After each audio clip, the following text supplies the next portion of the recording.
Frasier may be one of the biggest sitcoms of all time, but the off-screen life of the show's star hasn't always been a hit. Suffering the loss of those closest to him, fighting to overcome addiction, and struggling to pass on his legacy. This is Kelsey Grammer's tragic real-life story.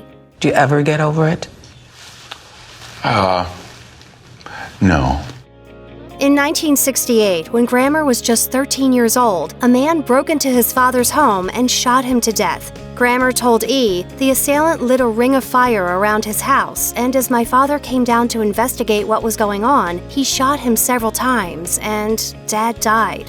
Unfortunately, there would be little justice for the family. According to People magazine, the killer was found not guilty by reason of insanity. Grammer later found a father figure in his TV dad, Martin Crane, played by English actor John Mahoney. We're not leaving you at home. You're coming with us. Wouldn't be any fun without you. Oh, really, Dad? I was so hoping that you would say that. Even years after Frasier wrapped, the two remained friends until Mahoney's passing in 2018. Grammer mourned the loss, tweeting, quote, "He was my father. I loved him." In 1975, Grammer's 18-year-old sister Karen was kidnapped, assaulted, and brutally murdered by killer Freddie Glenn and two accomplices, according to the Daily Mail. She was later found dead with 42 stab wounds per the New York Post, and it was a then 20-year-old Grammer who had to identify his sister's brutalized body. By Grammer's own admission, the tragedy plunged him into an abyss of self-destructive behavior and addiction. He revealed in a conversation with Oprah, I miss her in my bones.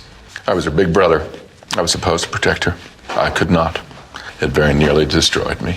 Then, in 1980, just 5 years after his sister's death, a freak accident took the lives of Grammer's half-brothers, Stephen and Billy, who perished while scuba diving off the coast of St. Thomas.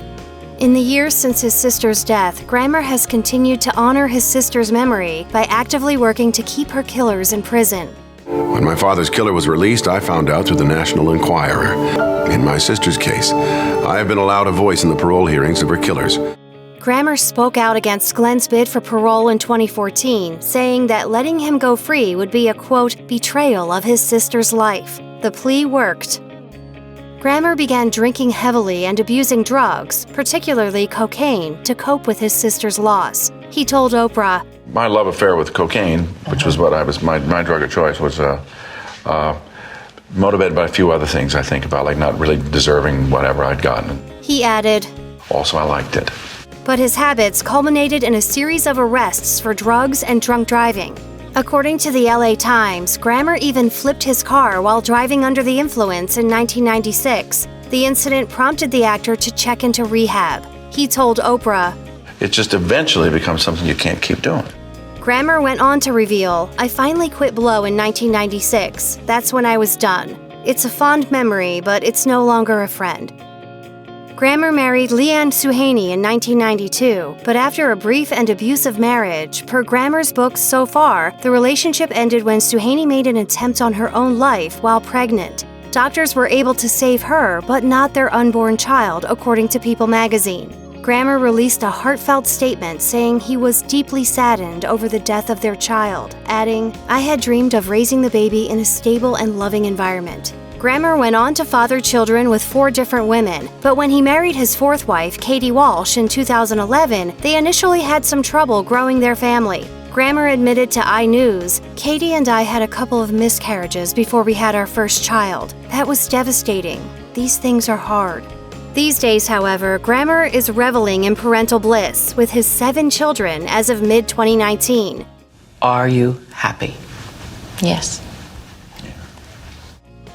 In 2008, the sitcom TV star was ready for a much-needed break, so he set off for vacation in Hawaii.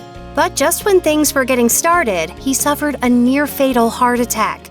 It's one of those things. I stood up and I felt a little funny, and then I realized, I'm having a heart attack. Though his representatives later downplayed the news to the media, claiming Grammer had only had a, quote, mild attack, it was far from the truth. In actuality, Grammer had almost died. He revealed to Entertainment Tonight, they had to blast me twice and get me started all over again.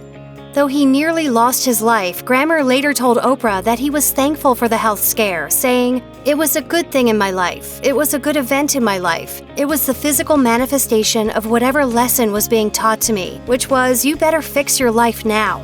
It took me another couple of years, but I did get it, and it was time to change a few patterns. I said a little prayer. Let's get this over. Let's get this resolved, and I've got things I got to do. Check out one of our newest videos right here. Plus, even more Nicki Swift videos about your favorite celebs are coming soon. Subscribe to our YouTube channel and hit the bell so you don't miss a single one.